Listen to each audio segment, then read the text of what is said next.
I'm Charles Strong III of Strong Counseling Solutions LLC. We offer on-site counseling in Gretna, Louisiana, and board-approved online counseling throughout the state of Louisiana. For PLPCs seeking to become licensed, we offer supervision.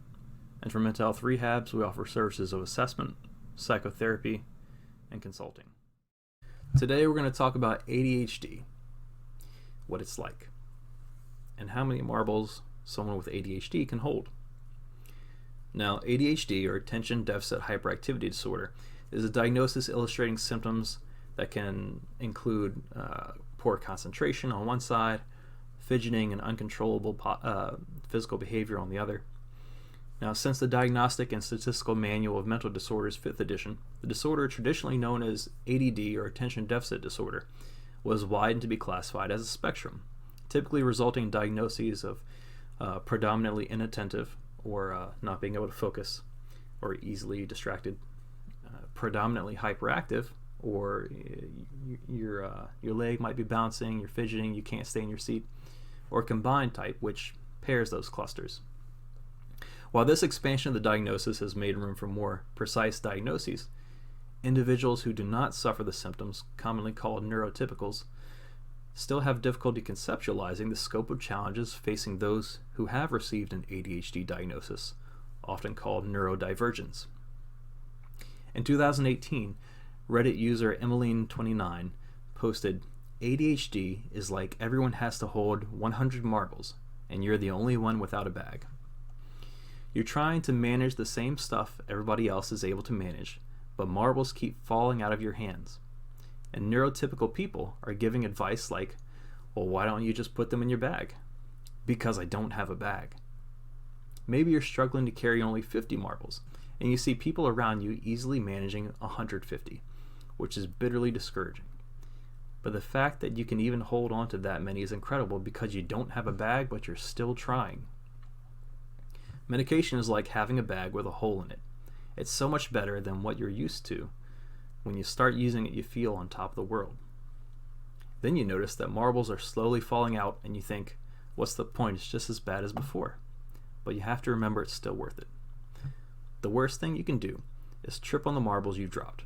That's my biggest struggle.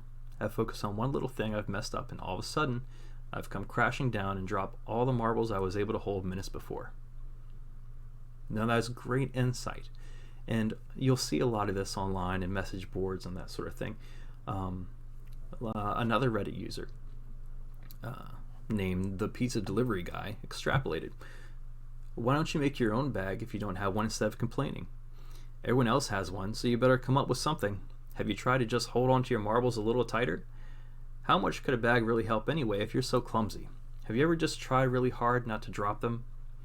This is what many people I know essentially say when talking about my struggles with ADHD. There seems to be little understanding that if I don't have a bag, executive functioning, and have to hold on to all these marbles with my hands, I would drop them all trying to make a bag. And what the F would I even make it out of? Nobody else had to make a bag, so no one knows what to tell me. A to-do list is no replacement for executive functioning. Caring more won't stop my brain from being different. Shame can't catapult me to a higher level of functioning. I don't know what can. Maybe I'm just going to be spilling marbles for the rest of my life, and that's okay. Maybe that's the case. If that's the case, I can accept that. A little understanding and acceptance of this from others would go a long way. The hardest part of ADHD isn't the obvious problems it causes me day to day. It's the fact that other people are convinced it can be fixed, and that it's all on me to fix it. They don't outright expect me to stop having ADHD, but they somehow think I can eradicate all the symptoms and consequences of those symptoms through hard work. It doesn't work like that. I work harder than most people. The results just usually aren't as impressive as those of a neurotypical who's slacking off. So I found this insight very illuminating because I don't struggle with these symptoms, but I know many people who do, people who are very close to me. And in my experience, sometimes it gets difficult because it's easy to overlook sometimes the challenges that others have and to hold them to standards that may not be as difficult for you as it is for them. We often take for granted the difficulties and disabilities of others, especially in the realm of mental health.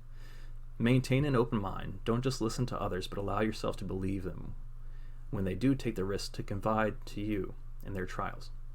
In doing so, you may be doing more good than you even realize. That's our talk for today. Hope you learned something or found something interesting. You can find more videos like these on Facebook, Instagram, LinkedIn, or Twitter. We'll be back next week with a new video. So until then, thanks and be well.